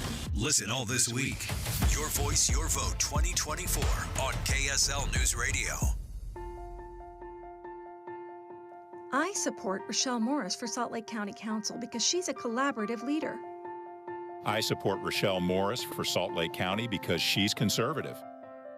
I support Rochelle Morris for County Council because she has the experience and skills to get the job done. Rochelle Morris will work hard for all of us who call Salt Lake County home. Hi, I'm Rochelle Morris, and I approve this message because I'm ready to make Salt Lake County work better for all of us. We need leaders on the county council who will make sure our parks are safe for our families to enjoy. We need innovative leaders who will stop property tax increases and be wise stewards of taxpayer money. I would love to earn your vote in the Republican primary on June 25th. Learn more at voterochellemorris.com. Again, that's voterochellemorris.com. Paid for by Rochelle Morris for Salt Lake County Council. Let's face it, nothing makes you look older than you really are than thinning hair. But what if you could not only increase your hair count, but promote new hair growth without surgery, without drugs with potential side effects, and without a prescription from your doctor? Well, now you can, thanks to a breakthrough new supplement called Hair Grow, provided by New Nordic, the #1 supplier of dietary supplements in Europe. Hair Grow is now available in the U.S. Only Hair Grow contains Tocogaya, a powerful antioxidant that has received a U.S. patent. Multiple clinical studies show Hair Grow is safe and effective in promoting new hair growth. In one study, 95% of the patients using Hair Grow saw increased hair count. Don't lose more time and more hair. Try Hair Grow today to feel and look your best. Available online at Amazon, Walmart.com, and NewNordicUSA.com, or in stores at your local CVS. Look younger and feel more confident with Hair Grow by New Nordic at NewNordicUSA.com or in stores at your local CVS. The fight to defeat the swamp, defend our constitutional liberties, and put America first starts in Utah with conservative outsider Trent Staggs. As mayor of Riverton, Staggs stood up to Rhino Mitt Romney, fought against unconstitutional government COVID lockdowns and mandates, and Staggs was the first candidate to endorse President Donald Trump. Now, conservative Trent Staggs will continue to defend our conservative values by taking the fight to Washington, D.C. and defeating the swamp. In Congress, Staggs will partner with fellow conservative Rand Paul to protect our constitutional liberties, end taxpayer-funded handouts to Ukraine, secure our border, and deport illegal aliens. That's why Trent Staggs has earned President Trump and Senator Rand Paul's complete and total endorsement. A proven conservative, taking the fight to the Washington swamp. Trent Staggs for U.S. Senate. Protect Freedom PAC paid for and is responsible for the content of this advertising. Not authorized by any candidate or candidates committee. www.protectfreedompac.com. My wife and I always loved doing everything together. Jiu-jitsu, kayaking, and intimacy was always on point. It was around my early 30s when I noticed a downward trend. Watching a lot of TV, putting on weight, and just full of self-doubt. I had tried another men's clinic with disappointing results. It's the personalized treatment I receive at Revive Men's Health that has been the complete game changer for me. I've got my energy and motivation back, I'm feeling stronger than I did in my 20s, and it made me a much better husband to my wife. I'm Eric Ramos, healthcare provider at Revive Men's Health. If you are always feeling tired or moody, have a difficult time sleeping, or decreased libido, you may be suffering from low testosterone. Book your free T-check and exam at Revive Men's Health, Salt Lake City. Call 801-263-7777. That's 801-263-7777. Or visit ReviveMen'sHealth.com. With the 3 things you need to know this hour, I'm Dan Bomas. First, if you wait until tomorrow to submit your primary election ballot, you'll have to take it to a drop box instead of mailing it. Second, normally patients getting a kidney transplant are under general anesthesia, but a recent patient at Northwestern had only local and even saw the kidney as they were putting it in. And third, the fate of a railroad in eastern Utah now depends on the U.S. Supreme Court. 95 degrees and sunny in Salt Lake City. Back to Inside Sources on KSL News Radio. Hear elevated conversation on crucial issues. Boyd Matheson on Inside Sources. We spent a lot of time on this program talking about the fact that so many American teens not only use some form of social media, but how many of them have become addicted and how that has impacted bigger mental health issues and a mental health crisis in the nation amongst our young people. And so we're going to break down just a little bit the announcement coming out from U.S. Surgeon General Vivek Murthy, who wants Congress to require warning labels on social media platforms. And while that can be a piece of the puzzle, I want to know, is that all the puzzle we're getting out of this? What else is there? What more solutions do we need to explore? So let's start with the Surgeon General, Vivek Murthy. Murthy, again, explained why he's pushing for a warning label on social media platforms. Not only have companies not demonstrated that their platforms are safe for kids, but there's growing evidence of harm. It shows us, in fact, that when adolescents spend more than 3 hours a day on social media, we're seeing an association with a doubling of risk of anxiety and depression symptoms. And the average amount of use per day among adolescents is nearly 5 hours. So that's deeply concerning to me, not just as Surgeon General, but as a parent myself. Now, a warning label would help parents to understand these risks. Many parents don't know that those risks exist. And we have data from tobacco warning labels that in fact tells us that they can be helpful in changing awareness and changing behavior. Keep in mind, when Congress authorized these labels for tobacco more than half a century ago, or nearly half a century ago, the smoking rate in America was above 40%. Today, it's under 12%. That's an extraordinary amount of progress. Labels were a part of that effort. So that's the announcement coming from the U.S. Surgeon General, Surgeon General Murthy. And I think it's true. I think the important thing for all of us to recognize is that it's not enough for the social media platforms to say that it's safe, because that's not enough. Does it actually cause harm? Safe is one thing. Causing actual harm and damage is quite another. Murthy went on to explain the negative effects that social media are having on youth mental health. What has happened over the last nearly 2 decades that social media has been around is truly unconscionable when it comes to the health of our kids. We have allowed these platforms to exist, to evolve, to proliferate, to really occupy so much space in our children's lives. And our kids themselves are telling us about the mental health impact. You know, I've just finished a college tour where I spent time with young people all around our country, and they brought up social media in every engagement we had, talking about how it makes them feel worse about their body image, how it makes them feel worse about their lives as they're constantly comparing themselves to others. Again, that's coming from the Surgeon General saying, okay, here's the impact, here's what we're seeing. He's been doing this tour around the nation, particularly on college campuses, trying to get a better insight in terms of what's going on. And so the question then becomes, is there a right age to allow social media? If so, when? Here's how the Surgeon General described it. Here's how we're approaching it for our kids. My kids are young, and we're starting to have these discussions actually among parents in our school as well. But I would delay the use of social media for kids until at least after middle school. I would also, if your children are on social media, I would create tech-free zones in their day to protect sleep, in-person interaction, and physical activity. That could look like not allowing technology at the dinner table when you're eating together. It could look like taking technology away 1 hour before bedtime and then giving it back to kids in the morning. But we need to do this. It's not easy. And trust me, I know this because many parents can come up to me and say, look, my child is saying to me that they're the only one not on social media and they don't want to be left out and they want an account.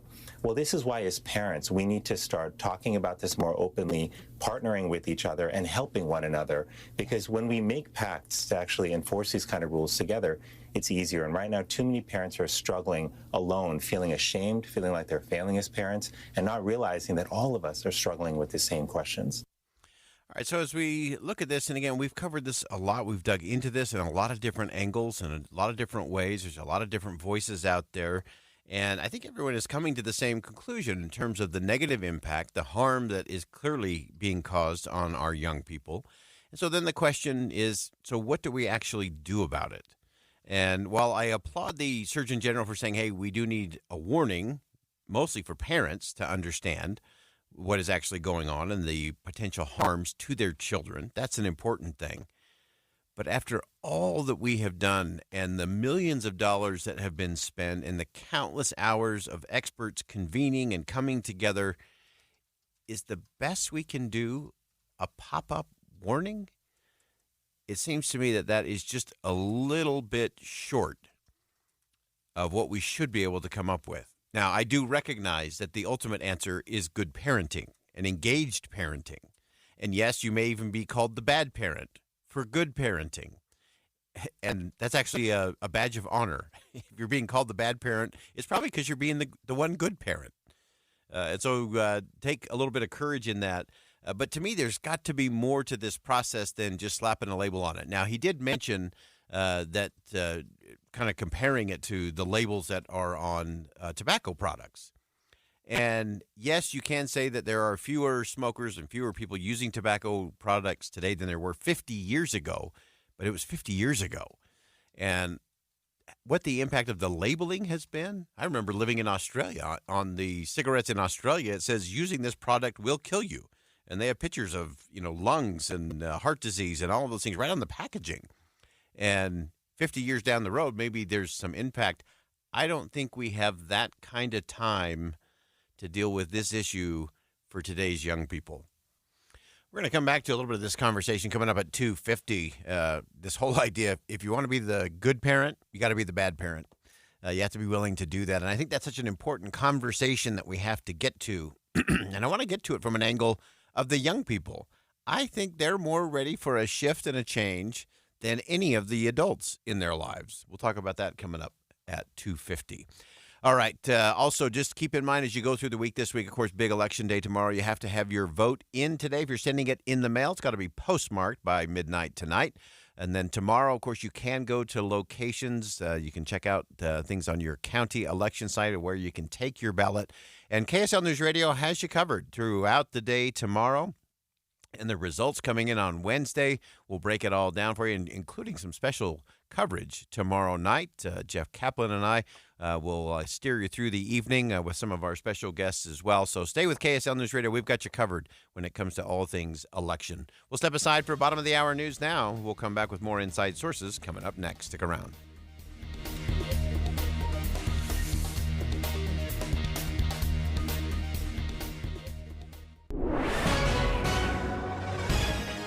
It's 2:30 at KSL News Radio. I'm Dan Bomas. KSL's top story this hour, the U.S. Supreme Court set to hear arguments this fall on the future of a railroad in eastern Utah. KSL News Radio's Amy Kobabe explains. The goal of the Uinta Basin Railway would be to connect oil and gas producers in rural Utah with a network already moving oil to larger markets. But environmentalists have argued that the railroad wasn't approved properly, and they're worried about the impacts of any potential train derailments with hundreds of thousands of barrels of crude oil on the move daily. Proponents have argued that the railway would help Utah's economy, especially in small towns. Our top national story this hour from ABC News, cadaver dogs out looking for more victims in the wildfire zone in New Mexico. Authorities know of 2, but the FBI is offering a $10,000 reward for information leading to an arrest and conviction of anyone who ignited the wildfires. 1,400 buildings have been destroyed by those fires. Your money at this moment, the Dow Jones average closing trading today up 260 points, while the NASDAQ closed down 192. The S&P 500 was down 16. And our KSL weather, going to stay hot, and then risk of thunderstorms coming up. That's next. KSL News Time, 2:31. News doesn't just mean information or dates. It's the story of our local history being told in real time. Be a part of the story. This is Tim Hughes and Amanda Dixon. We hope to be a part of your story. We have you covered on KSL News Radio. Who is the most interesting candidate for Senate? John Curtis, of course. Serving as mayor, he didn't just improve public services, he transformed Provo into one of the best-run cities in the country, all while cutting the budget, leaving with an unheard of 94% approval rating. In Congress, Curtis was named one of the most effective lawmakers. Curtis voted repeatedly to stop Washington's reckless spending and secure the border. Protecting farmers and ranchers from government overreach, he transferred more federal land to Utah than anyone else in state history. He authored legislation in Congress to hold China accountable. Now John Curtis is running for Senate. Unlike typical politicians, Curtis gets things done. Vote conservative John Curtis for U.S. Senate in the Republican primary on or before June 25th. EDF Action Votes is responsible for the content of this advertising, paid for by EDF Action Votes, edfactionvotes.org, and not authorized by any candidate or candidates committee. Hey everyone, it's Ted from Consumer Cellular, the guy in the orange sweater, and this is your wake-up call. If you're paying too much for wireless service, you don't have to keep having that nightmare. Consumer Cellular has the same fast, reliable coverage as the leading carriers for up to half the cost. So why keep spending more than you have to? Seriously, wake up and call 1-888-FREEDOM or visit consumercellular.com. Savings based on cost of Consumer Cellular single line 1, 5, and 10 gig data plans with unlimited talk and text compared to lowest cost single line postpaid unlimited talk, text, and data plans offered by T-Mobile and Verizon January 2024. When you use Bounce dryer sheets and your clothes look amazing, it's the sheet. Less static in your life? Yeah, it's the sheet. Smelling fresher than ever? It's the sheet. Oh, so soft fabric? Ooh la la. It's the sheet. Less wrinkles on your clothes? You know it's the sheet. Bounce dryer sheets. More freshness, more softness. Less static, less wrinkles. It's the sheet. We have emergency traffic now as we have a situation in Spanish Fork Canyon. Traffic brought to you by Sinclair's DinoPay app. Save up to 20 cents per gallon. Here's Ricky Meese. This is a crash and load spill affecting both directions of travel on Highway 6, about a mile west of Sheep Creek. Right now, traffic is blocked. They have cleared one lane and they're alternating traffic in the area, but big backups remain in both directions. We also have a new accident called out where a vehicle struck a building 1700 South, just to the side of 4th East. Start your summer drive with a new auto loan from Cyprus Credit Union and enjoy competitive rates and flexible terms. Visit cypruscu.com or ask for Cyprus at the dealership. Ricky Meese in the KSL Traffic Center. It'll be hot today and tomorrow with highs near 100 on the Wasatch Front. The next couple of days after that, a chance of thunderstorms, and temperatures will drop into the 80s by Friday. Right now, we're at 96 degrees with sunny skies. I'm Dan Bomas from the KSL Common Spirit Health Studios. Listen online at kslnewsradio.com. We're Utah's news, traffic, and weather station. Inside Sources. Inside Sources. America's voice of reason. Boyd Matheson on Utah's home for elevated conversation. Inside Sources on KSL News Radio.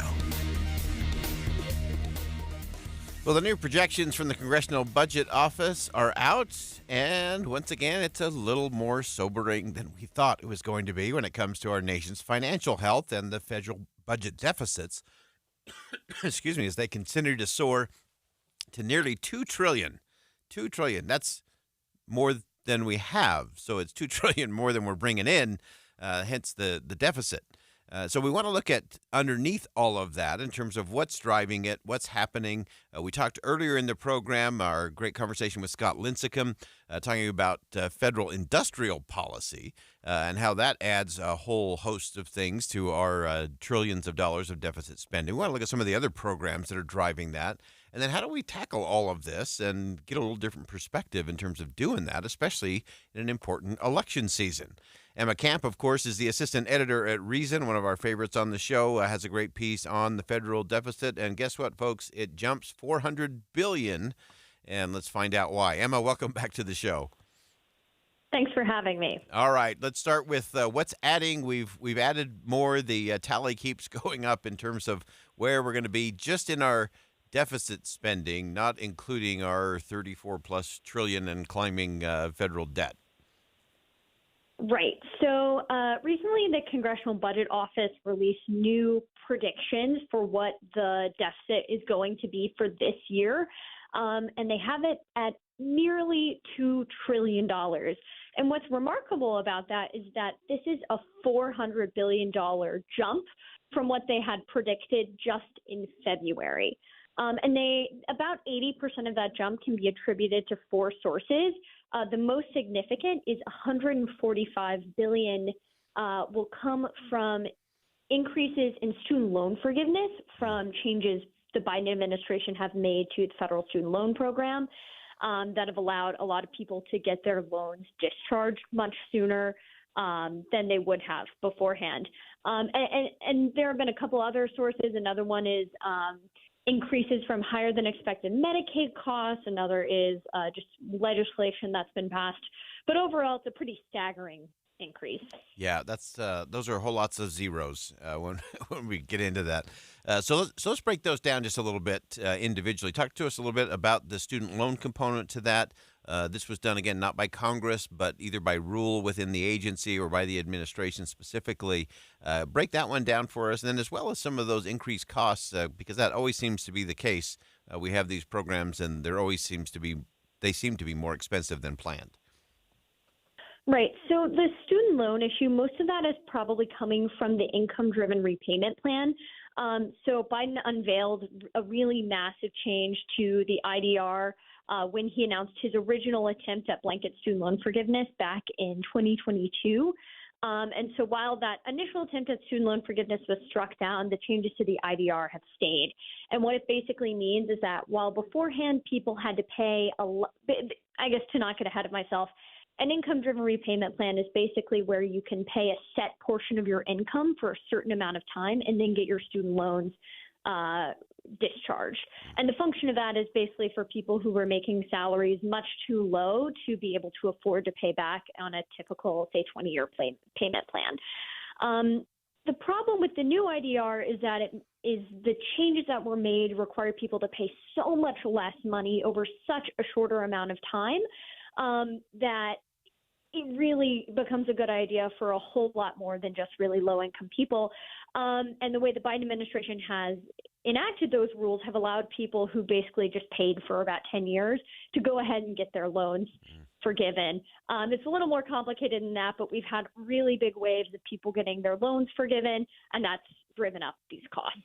Yeah, no question. And so as you look at that, I know one of the other things that came out from the Congressional Budget Office was just looking at where we end up in terms of the debt side of the equation, projecting forward into 2034.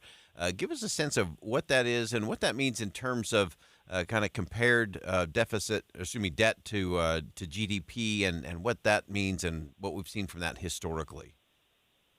Yeah, so the CBO is predicting that if we stay on this track, if we don't change our laws, the cumulative deficit over the next decade is going to reach $22.1 trillion, which is really just insanely high.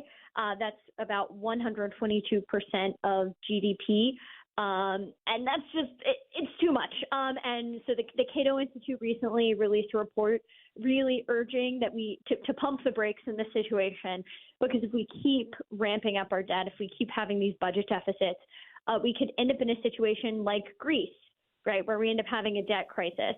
And so, this is getting increasingly worrisome, especially as things kind of go off the charts. Yeah, and Romina Bacha, of course, from Cato, she always comes on our program to say we really can fix this now, and we really need to fix this now, because it does end up hurting the poor and the most vulnerable the most, regardless of what changes in terms of government. When you get to that space, just the devastation on the poor and the most vulnerable is what really hits. So as you look at things moving forward, and of course we're adding trillions to that debt really in 90-day frames now, what else are you keeping your eye on when it comes to inflation, monetary policy, other things that might have an impact on where we are? Well, I think something that is concerning me is that there's really been this convergence on the left and right when it comes to economic policy. There's been an increased support for things like tariffs on the left and right, increased support for a larger welfare state. And, you know, obviously saying you're going to raise taxes is not really popular. And so we're ending up in a situation where both major political parties want to spend a lot more money without taking in a lot more money. And the only way to make that work is to increase our national debt. And so it's really disheartening to see that there isn't really a major influential sect of American politics that is advocating for taking the national debt seriously. Yeah, it's so hard to sell broccoli when everyone's giving candy away for free. So right. It adds up fast. And I think it's one of those things that's important for us to recognize as well, that often when we talk about spending, we always talk about the conflicts in our nation's capital. But a lot of this, as you said, has become a wraparound thing. It's a collusion problem where everybody's into tariffs now. Everyone wants to cut taxes. Everyone wants to expand the social safety net programs. But no one wants to have the serious conversation in terms of, look, this is something that has to be done. These are hard conversations, not easy conversations. I think they're great conversations that we need to have. But if all we're doing is just either pointing fingers, placing blame, or just coming together to spend more because we can, that doesn't seem like a recipe for a lot of success moving forward. You mentioned Greece as a preview of coming attractions. Well, I hope it doesn't come to that. Yeah, for sure. So give us one thing that we ought to be looking at, especially as we enter into debate this week. That's going to be a fascinating thing to see where the current president and the former president go. What are you anticipating in that conversation? And if you were the moderator, what's the question you would ask when it comes to our debt and deficit spending? I mean, I would definitely ask about student loans because I expect that Biden will trot this out, his changes to the federal student loan program, as a way to try to cash in with college-educated voters. But the thing is, somebody has to pay for that. And just recently in Forbes, Preston Cooper did an analysis of a lot of these numbers, and he basically wrote that over the next decade, about $3,000. The changes to the federal student loan program are going to cost about $3,000 per household, which is a lot of money. Most of it will be paid by people who didn't even go to college. Wow. That is something to keep our eye on, to be sure. Emma Camp, as always, thanks so much for joining us. Emma's the assistant editor at Reason. You can check out her piece, and this is a piece we all should read. I don't care what your politics are. I don't care what your job or your income are. We all need to understand what this is and what it means to each of us and to our households. Emma, as always, thanks so much for joining us. Thanks for having me. That's Emma Camp, assistant editor at Reason. A great piece. Federal budget deficits are forecast to jump by $400 billion. A lot of that's fueled by student debt forgiveness. All of this adds up. The math always wins in the end, folks. And if we don't have a crucial conversation about it, the math will win, and it will hurt the poor and the most vulnerable the most. We'll be right back.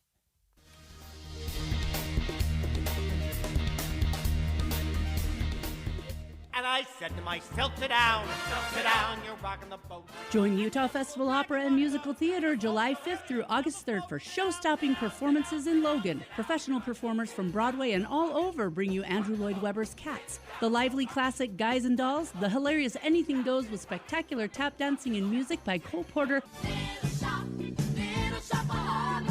cult classic Little Shop of Horrors, and Puccini's opera Gianni Schicchi with its sequel Buoso's Ghost. Stop the commercial! I'm interrupting myself to tell you that Utah students K-12 can get a free ticket to all Utah Festival performances this summer. Claim yours online now. Where was I? Oh, yeah.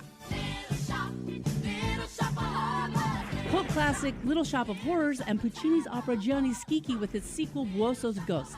Plus, late-night cabarets, 5 concerts, breakfast with the stars, academy classes, and more. Tickets at utahfestival.org. utahfestival.org. Join KSL in the Movie Show this Friday from 10 to 1 at the Orem NPS store at 475 North State in Orem, npsstore.com. We need Colby Jenkins. His commitment to the Constitution, fiscal responsibility, limited government, and individual liberty make him the best candidate to represent Utah's values in Washington. The problem in Washington isn't just Democrats. Half of the Republicans in Congress vote for deficit spending, endless wars, and unconstitutional mandates.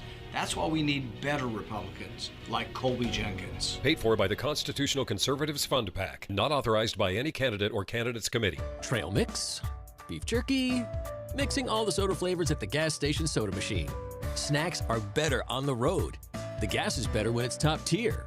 And the pit stop is better when there's a dinosaur there. Love the filler moments at a Sinclair gas station near you with DinoCare, our top-tier gasoline. Some sweet and salty snacks for the commute, and a big green dino for the memories. Find a gas station near you at sinclairoil.com. Sinclair, fill up your life. Put your phone on D&D. That means that do not disturb when you're driving. And when you're going from point A to B, I need you to stay safe, please, so always sing with me. So put your phone on D&D. That means that do not disturb when you're driving. And when you're going from point A to B, I need you to stay safe, please, so always remember this beat. Don't drive distracted. A message brought to you by the National Highway Traffic Safety Administration, Project Yellow Light, and the Ad Council. Are you prepared for an emergency or disaster? Because it's not a matter of if, but when. Don't find yourself saying, when the storm rolls in, my time to find a pet-friendly evacuation center will have run out. The scorching heat wave will leave me powerless to cool my insulin. I'll face a hurricane without meds. Now that's a tough pill to swallow. Let's prepare so we all have a better story to tell. Get started at ready.gov/older-adults. Brought to you by FEMA and the Ad Council. 3 days only. Friday, Saturday, Sunday. Save thousands on hot tubs and swim spas. It's a major manufacturer's liquidation of hundreds of in-stock spas. Utah State Fair Park. Hot tubs discounted 40 to 80% to the lowest possible price, starting at $29.99. Free professional delivery. Take possession tomorrow, next week, next month, or next season. The Hot Tub and Swim Spa Sale. Utah State Fair Park. Shop over a dozen models of swim spas from 11 feet to over 19 feet. Swim spas offer low-impact exercise, active family fun, unsurpassed relaxation, and installation in one day. The Hot Tub and Swim Spa Sale. Everything must go. Free parking, free admission. You can't afford to miss this. It's a major manufacturer's liquidation of hundreds of in-stock spas. Friday, noon to 8 p.m. Saturday, 10 a.m. to 8 p.m. Sunday, 10 a.m. to 6 p.m. The Hot Tub and Swim Spa Sale. Utah State Fair Park. Visit hottubandswimspasale.com. My wife and I always loved doing everything together. Jiu-jitsu, kayaking, and intimacy was always on point. It was around my early 30s when I noticed a downward trend. Watching a lot of TV, putting on weight, and just full of self-doubt. I had tried another men's clinic with disappointing results. It's the personalized treatment I receive at Revive Men's Health that has been the complete game changer for me. I've got my energy and motivation back, I'm feeling stronger than I did in my 20s, and it made me a much better husband to my wife. I'm Eric Ramos, healthcare provider at Revive Men's Health. If you are always feeling tired or moody, have a difficult time sleeping, or decreased libido, you may be suffering from low testosterone. Book your free T-check and exam at Revive Men's Health, Salt Lake City. Call 801-263-7777. That's 801-263-7777. Or visit ReviveMen'sHealth.com. Troy, I'm a bit biased, but I boldly believe Bish's boasts the best bunch of beloved customers in the business. That's a bit braggadocious and verbose, but I believe every boast about our beautifully big-hearted brood of RV buying Bish's family. Buddy, we are beyond #bless. Which is why we're throwing a huge customer appreciation sale right now. We're giving our customers the biggest thank you possible with the lowest pricing of the season that already includes prep and dealer fees. Get all kinds of new RVs with payments starting under $149 per month on approved credit. Start shopping now at Bish's RV/RV Search. And how about 90 days of all play, no pay OAC? You'll also get a free 1-year Bish Fix membership with any RV purchase. Your fast track to RV service repairs. Plus, we're giving you an additional $1,000 towards your used travel trailer or fifth wheel trade-in now through June 29th. Don't miss the customer appreciation sale happening now at Bish's RV in Salt Lake and American Fork, where memories begin. OAC based on 20% down, 8.99% APR for 180 months. Stock number 79365 and 80972. Subject to prior sale. See dealer for details. Getting help with electrical repairs is easier than you think. All you have to do is call Any Hour Services or schedule an appointment at anyhourservices.com. No one helps more homeowners than Any Hour Services. Jeff Kaplan. When you're online, that's sometimes a source of fourth-hand information. Somebody does the reporting. Another website Googles, they find it, they rewrite it, and by the time you read it, you know the old game telephone. But KSL is a source of primary information. We have reporters on the street. They're out in the field finding out the details. And the difference between online and KSL News Radio, night and day. Jeff Kaplan's Afternoon News, 3 to 7 on KSL News Radio. With the 3 things you need to know this hour, I'm Dan Bomas. First, the plan to build a railway to carry oil from the Uinta Basin will be reviewed by the U.S. Supreme Court. Second, the FBI is offering a reward for information about who might have started the huge wildfires in New Mexico. Third, a man arrested over the weekend accused of trying to hijack a TRAX train. 96 degrees and sunny in Salt Lake City. And back to Inside Sources on KSL News Radio. Get deeper insights on the news from Inside Sources.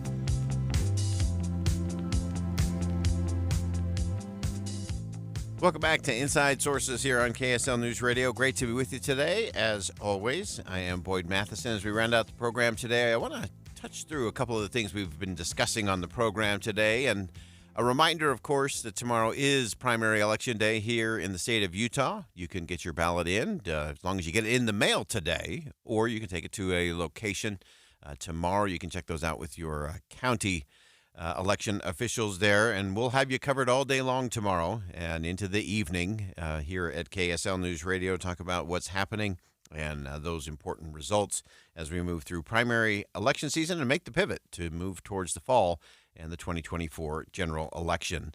So as we round out the day today, a number of the things that we have been talking about are things that I have got a lot of time to think about over the last few days. Of course, was off of the final few days of last week, out in the mountains a little bit. Most of you know, camping is not my official thing. Anything below a Marriott is technically camping in my world. But I had the opportunity to go out with a large group of teenage boys. And you might think that would be a challenge and a test. It was an amazing thing to watch. And one of the interesting things, we talked earlier in the program about the Surgeon General's warning that he wants to have these warnings pop up on social media accounts every time you log on, talking about the dangers, especially to young people. Well, I think the young people are actually way more ready for all of this than their parents are. So we took this group of young boys, again, all teenagers, and they didn't have their phones. We checked them in. And amazingly, there weren't a lot of whines or moans or complaints. And by the end of the trip, most of them acknowledged that it was one of the best parts of the trip. So think about that. Normally, we have parents saying, oh, well, I can't take away my teenager's phone because they'll be mad at me. They'll call me the bad parent. They'll say all their other friends get to do this or that because they have their phones. The reality is the kids will be just fine. They're incredibly resilient. And when they don't have their phones, they actually like to talk to each other. They actually like to talk to adults. They're actually super creative in terms of coming up with things to do, activities to engage in. And so I think we've undersold how good and how strong the young people of the world are, and that they will be just fine if they don't have their phone. And whether they don't have it during the course of a school day, whether they don't have it at the kitchen table while you're having dinner, whether they don't have it in their bedroom for the evening, whether they don't have it when their friends come over, they can hack it. The question is not if the kids can hack it, it's can the parents hack it? And that's everything from good parenting to helicopter parenting to enabling parenting.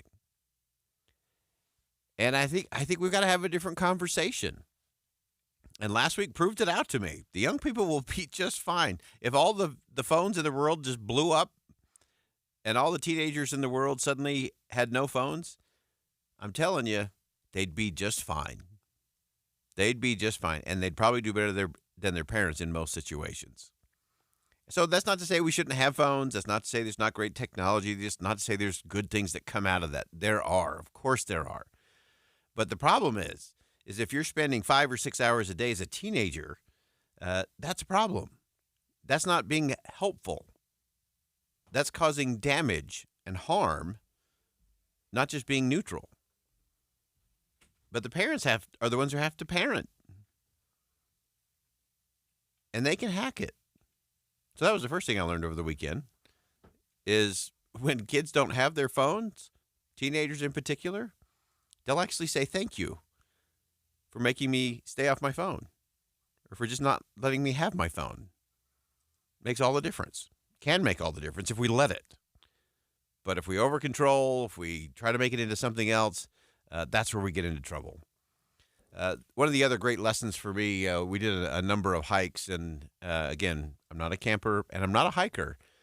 And part of the reason I've never really liked hiking, hadn't really figured it all out, but a lot of it has to do with the fact that when you're hiking, you spend about 97% of your time looking down.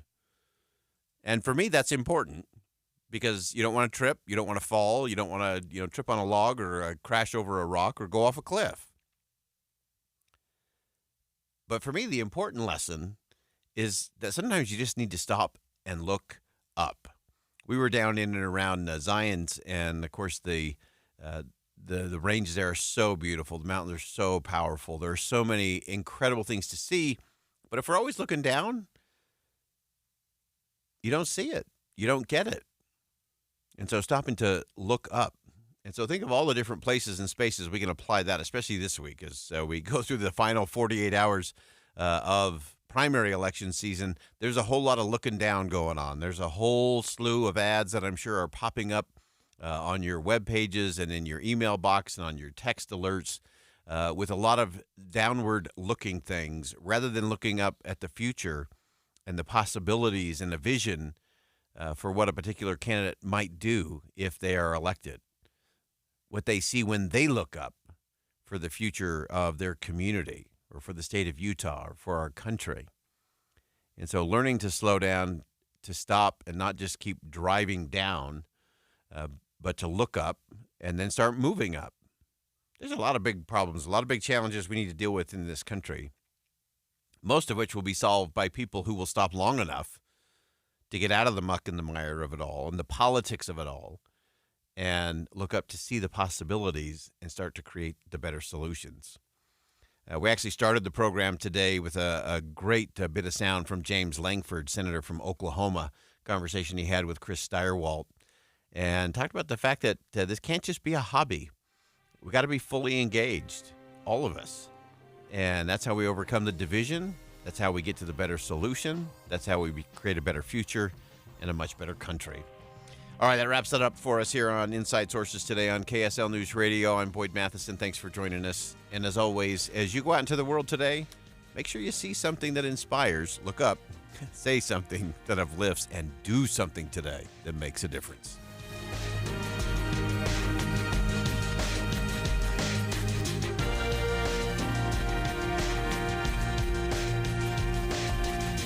KSL FM Midvale. KSL Salt Lake City. From the KSL Common Spirit Health Studios, this is KSL News Radio. Utah's news, traffic, and weather station. Good afternoon, 3 o'clock at KSL News Radio. I'm Jeff Kaplan.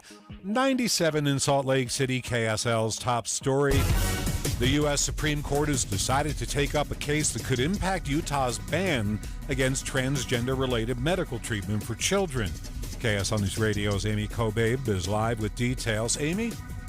Jeff, the court will look at whether or not these bans are constitutional. This is after Tennessee banned all medical treatments prescribed to help minors transition.